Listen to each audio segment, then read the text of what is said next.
Hello నమస్తే నేను అశోక్. నారా లోకేష్ టీడీపీకి సంబంధించి జాతీయ అధ్యక్షుడు, ప్రస్తుతం ఆంధ్రప్రదేశ్కి సంబంధించి 2 కీలక శాఖలను నిర్వహిస్తున్నటువంటి మంత్రి. సరే, ఆయన టీడీపీకి సంబంధించిన కీలక వ్యక్తిగా ఉన్నారు. మరి టీడీపీలో ఆయన నెంబర్ 1 నెంబర్ 2 అనేటువంటి చర్చ కూడా చాలామందికి వస్తూ ఉంటుంది. మెయిన్గా టీడీపీకి సంబంధించిన యువ రక్తం అంతా కూడా నారా లోకేష్ గారి నాయకత్వాన్ని, నారా లోకేష్ గారి స్టామినాని చూస్తూ వచ్చారు. వాళ్ళందరూ కూడా రాబోయే రోజుల్లో మా టీడీపీకి సంబంధించి ఆయనే కీలక నేతగా ఉండబోతున్నారంటే కూడా చర్చ జరుగుతుంది. వాస్తవానికి ఇది నిజం.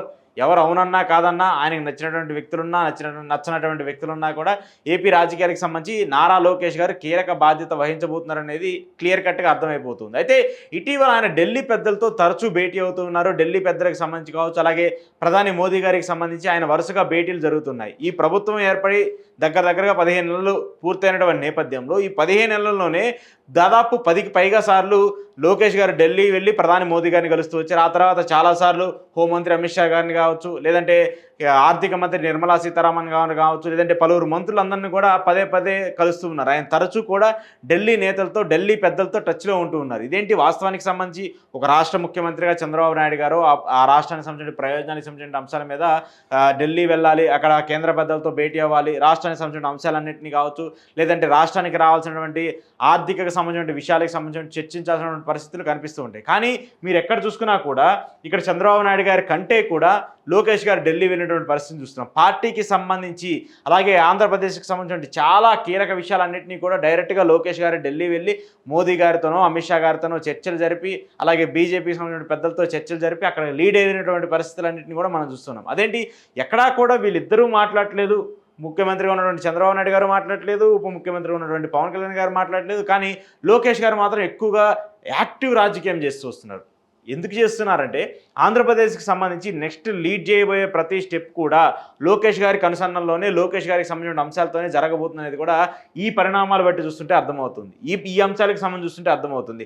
లోకేష్ గారు ఇన్నిసార్లు ప్రధాని గారితో భేటీ అవ్వడము, అలాగే రాష్ట్రానికి సంబంధించిన మేజర్ అంశాలన్నింటినీ కూడా అటు వైసీపీని ఇబ్బంది పెట్టే చర్యలు కావచ్చు, లేదంటే వైసీపీకి సంబంధించిన అంశాలు కావచ్చు, వైసీపీని దెబ్బకొట్టే పరిణామాలు కావచ్చు, వీటన్నిటిలో కూడా వీళ్ళిద్దరు రాజకీయం కంటే లోకేష్ గారి రాజకీయమే ఎక్కువగా అనిపిస్తుంది. ఈ 15 నెలలు 16 నెలల్లోనే లోకేష్ గారు తీసుకున్నటువంటి స్టెప్స్ ఏది చూసుకున్నా కూడా ఇక్కడ ఆంధ్రప్రదేశ్కి సంబంధించిన అంశాలు చూసుకుంటే కూడా కనిపిస్తుంది. సో ఆయన ఢిల్లీ వెళ్తూ ఈ ఢిల్లీ రాజకీయాలన్నింటినీ కూడా వాళ్ళు లీడ్ చేసినటువంటి పరిణామాలు ఏది చూసుకున్నా కూడా అలాంటి సిచ్యువేషన్స్ కనిపిస్తుంది. సో ఇక్కడ పవన్ కళ్యాణ్ గారికి సంబంధించిన మేజర్ అంశం చూసుకుంటే ఎన్నికల ముందు వరకు ఆయన వేసినటువంటి అడుగులు కావచ్చు, ఆయన తీసుకున్నటువంటి నిర్ణయాలు కావచ్చు, ఆయన 3 పార్టీలు కలపడం కోసం, అంటే 3 పార్టీలు కూటమిగా ఉండి కీలకంగా 3 పార్టీలు కలపడం కోసం నేను సర్వశక్తులు వడ్డాను, లేదంటే నేను బీజేపీ దగ్గర దెబ్బలు తిన్నాను, బీజేపీ దగ్గర తిట్టులు తిన్నాను అని చెప్పేసి ఆయన మాట్లాడేటువంటి మాటలు గెలిచిన తర్వాత ఆ రాజకీయం చేయటంలో, ఆ రాజకీయ అంశాలని ముందుకు తీసుకెళ్లడంలో పవన్ కళ్యాణ్ గారు ఫెయిల్ అయ్యారంటే అవుననేటువంటి సమాధానం వినిపిస్తున్నాయి. ఆయన ఇప్పటివరకు కూడా ఈ 15-16 నెలల్లో ఆయన సినిమాలకు సంబంధించిన అంశాలు తప్పితే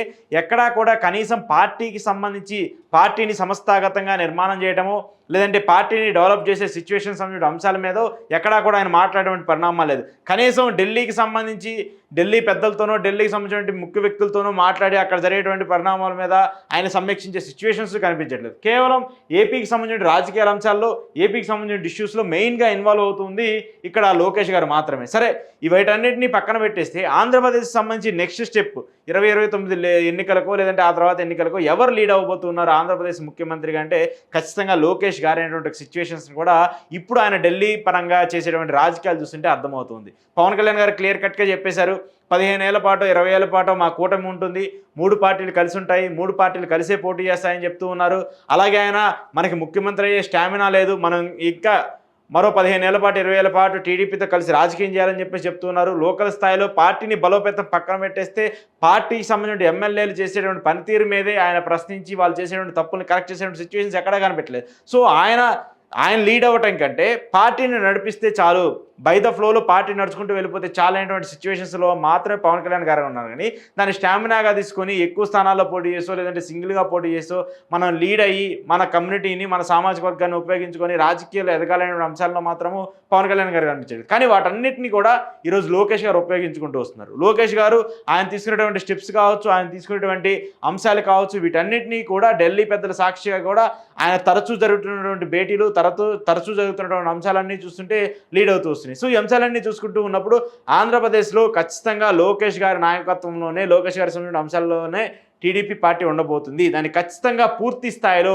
బీజేపీకి సంబంధించి ఇటు మోదీకి సంబంధించిన సహాయ సహకారాలు ఉన్నాయంటూ కూడా అర్థమవుతుంది. దానికి సంబంధించి ఏ సమావేశం చూసుకున్నా టీడీపీకి సంబంధించి లేదంటే ఆంధ్రప్రదేశ్ సంబంధించి ఏ సమావేశం చూసుకున్నా కూడా అక్కడ లోకేష్ని ప్రైజ్ చేసే అంశాలు కావచ్చు, లోకేష్ నెక్స్ట్ లీడర్ అంటూ కూడా ఎమర్జ్ చేయటువంటి అంశాలకు సంబంధించి మోదీ గారు మాట్లాడేటువంటి వ్యాఖ్యలు కావచ్చు, వీటన్నిటిని చూస్తున్నప్పుడు దేశ రాజకీయాలకు సంబంధించి టీడీపీకి సంబంధించి లోకేష్ గారు చాలా కీలక ఫ్యాక్టర్ ప్లే చేయబోతున్నట్టు అర్థమవుతుంది. దాంతోపాటు మెయిన్గా టీడీపీకి సంబంధించిన లీడ్ చేసే ఫ్యాక్టర్స్కి చంద్రబాబు నాయుడు గారి కంటే కూడా ఈయనే మొత్తం బ్యాక్ ఎండ్ నుండి వెనకాలంతా ఉండి అక్కడ జరుగుతున్నటువంటి పరిణామాలన్నీ కూడా చూస్తుంటే అర్థమవుతుంది. సో ఖచ్చితంగా లోకేష్ గారి ప్రజెన్స్ని ఎదుర్కోవడానికి, లోకేష్ గారికి సంబంధించిన అంశాలన్నింటినీ ఎదుర్కోవాలన్నా, ఇటు పవన్ కళ్యాణ్ గారు తన పార్టీని, తన జనసేన పార్టీకి సంబంధించిన బలోపేతం చేయాలన్నా కూడా లోకేష్ గారు ఏ తరహా రాజకీయం చేస్తున్నారో అలాంటి తరహా రాజకీయం చేయకపోతే మాత్రము జనసేన పార్టీకి తీవ్ర స్థాయిలో ఇబ్బందులు వస్తాయి. అలాగే ముఖ్యంగా కూటమికి సంబంధించి పై లేయర్ల వరకు ముగ్గురు ఏకంగా ఉన్నాం, ముగ్గురు కలిసిమెలిసి ఉన్నాం అని చెప్పేసి చెప్తున్నారు. కానీ గ్రౌండ్ లెవెల్లోకి వచ్చేసరికి తీవ్ర స్థాయిలో కార్యకర్తలందరూ అసంతృప్తి ఉన్నారు. టీడీపీ జనసేన క్యాడర్ కొట్టుకునేటువంటి పరిస్థితి వచ్చింది. చిన్న చిన్న గ్రామ స్థాయిలో, మండల స్థాయిలో అసలు ఒకరి మీద ఒకరు విమర్శలు చేసుకుని డైరెక్ట్గా బహిరంగ సభలో ఒకరి మీద ఒకరు తిట్టుకునే పరిస్థితులు వస్తూ వచ్చాయి. సో అలాంటి వాటన్నింటినీ క్లియర్ చేసుకోకుండా పై లెవెల్లో వరకు మంత్రుల లెవెల్లోనో లేదంటే ఎమ్మెల్యేలు ఎంపీల లెవెల్లోనో మేము అంతా కలిసి ఉన్నాము, ఏకమై ఉన్నామంటే గ్రౌండ్ లెవెల్లో ఓట్లు వేయాల్సింది కార్యకర్తలు, గ్రౌండ్ లెవెల్లో నిలబడాల్సింది కార్యకర్తలు. సో గ్రౌండ్ లెవెల్లో కార్యకర్తలు ఏకంగా లేకపోతే మూడు పార్టీలు కూడా మళ్ళీ చీలిపోయే పరిస్థితి ఉంటుంది. సో దానికి అనుగుణంగానే ఇప్పుడు మూడు పార్టీలకు సంబంధించిన వాళ్ళు కూడా అడుగులు వేయాల్సిన పరిస్థితి ఉంటుంది. ఆ అంశంలో లోకేష్ గారు మాత్రము టీడీపీకి సంబంధించిన యువతకి, టీడీపీకి సంబంధించిన కార్యకర్తలకి మెయిన్ ఇంపార్టెన్స్ ఇస్తూ వస్తున్నారు.